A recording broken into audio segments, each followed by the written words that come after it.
10 minute കൊണ്ട് prepare ചെയ്യാൻ പറ്റുന്ന തക്കാളി പച്ചടി റെസിപ്പിയാണിത്.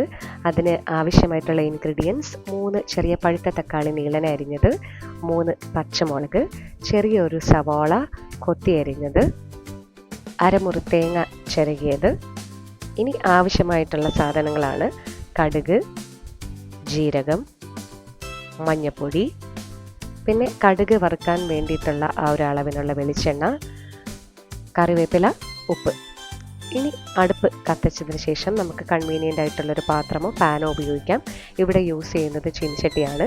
ചീനച്ചട്ടി ഒന്ന് ചൂടായി വരുമ്പോഴത്തേക്കും ആവശ്യത്തിന് വെളിച്ചെണ്ണ ഒഴിച്ച് നമുക്ക് കടുക് വറുക്കാൻ വേണ്ടിയിട്ട് എടുക്കാം.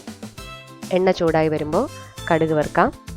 കടുക് പൊട്ടിയതിന് ശേഷം നമുക്ക് കറിവേപ്പില ആഡ് ചെയ്ത് കൊടുക്കാം. ഇതുപോലെയല്ല, കരിയാതെ നോക്കണം. എന്നിട്ട് നമ്മൾ കൊത്തി എരിഞ്ഞ് വെച്ചിരിക്കുന്ന സവാള ആഡ് ചെയ്ത് കൊടുക്കാം. അതിന് മേലെ നമുക്ക് ജീരകം തൂക്കി കൊടുക്കാം.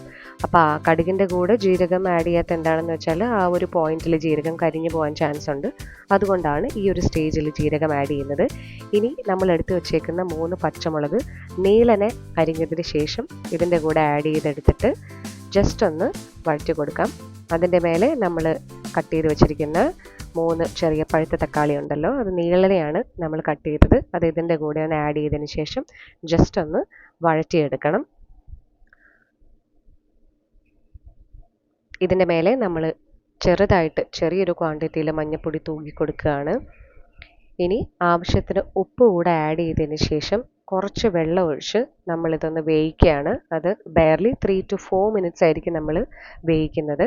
അടച്ചു വെച്ച് തന്നെ വേവിക്കണം. പക്ഷെ തക്കാളി ഒരുപാട് വഴണ്ട് പോകേണ്ട ആവശ്യമില്ല. ഈ ഒരു ഡ്യൂറേഷൻ ഓഫ് ടൈമിൽ നമ്മുടെ കയ്യിലുള്ള ചിരകിയ തേങ്ങ നമുക്കൊന്ന് അരച്ചെടുക്കാം. മിക്സിയുടെ ജാറിൽ തേങ്ങ എടുത്തതിന് ശേഷം കുറച്ച് വെള്ളം ആഡ് ചെയ്ത് കൊടുക്കാം. അതിൻ്റെ കൂടെ ഒരു 1/2 ടീസ്പൂൺ മഞ്ഞൾപ്പൊടി കൂടെ ആഡ് ചെയ്ത് കൊടുക്കാം. എന്നിട്ട് നല്ല മഷി പോലെ നമുക്ക് ആ ഒരു തേങ്ങ അരഞ്ഞ് കിട്ടണം. ഈ ഒരു കൺസിസ്റ്റൻസിയിൽ തേങ്ങ നല്ല രീതിയിൽ പേസ്റ്റ് പോലെ അരഞ്ഞ് കിട്ടിയിട്ടുണ്ട്. ഇന്നേരം കൊണ്ട് തക്കാളി ഒരു പകുതി പരുവമായിട്ടുണ്ട്. ഈ ഒരു കൺസിസ്റ്റൻസി തന്നെ നമുക്ക് അരച്ച് വച്ചേക്കുന്ന തേങ്ങയുടെ ആ ഒരു ഗ്രേവി നമുക്ക് ആഡ് ചെയ്ത് കൊടുക്കാം. ശ്രദ്ധിക്കേണ്ട കാര്യം എന്തെന്ന് വെച്ചാൽ നല്ല കട്ടിക്ക് ഗ്രേവി ആവശ്യമുള്ള ആൾക്കാർ വെള്ളം ഒത്തിരി ആഡ് ചെയ്യേണ്ട.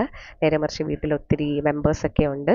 അപ്പോൾ കൂടുതൽ ക്വാണ്ടിറ്റിയിൽ നമുക്ക് ഈ ഒരു കറി വേണമെന്നുണ്ടെങ്കിൽ നിങ്ങൾക്ക് 1 ഗ്ലാസ് വെള്ളം അല്ലെങ്കിൽ 1/2 ഗ്ലാസ് വെള്ളം ആവശ്യത്തിനനുസരിച്ച് ആഡ് ചെയ്ത് കൊടുക്കാം. ഇനി ഈ ഒരു ഗ്രേവി ഒന്ന് വെന്ത് കിട്ടേണ്ട ഒരു പരുവം മാത്രമേ ബാക്കിയായിട്ടുള്ളൂ. അതിനിടയിലൊരു നുറുങ്ങ് വിദ്യയോടെയുണ്ട്. അപ്പോൾ ഈ ഒരു സ്റ്റേജിൽ നമ്മൾ ആവശ്യത്തിന് ഉപ്പ് ചെക്ക് ചെയ്തതിന് ശേഷം ഉപ്പ് ആഡ് ചെയ്ത് കൊടുക്കാവുന്നതാണ്. ഇനി ജസ്റ്റ് എല്ലാം കൂടെ ഒന്ന് ഇളക്കി എടുത്ത് നോക്കാം. ടേസ്റ്റ് വേണമെങ്കിൽ ഈ സമയത്ത് നമുക്കൊന്ന് ചെക്ക് ചെയ്ത് നോക്കാം.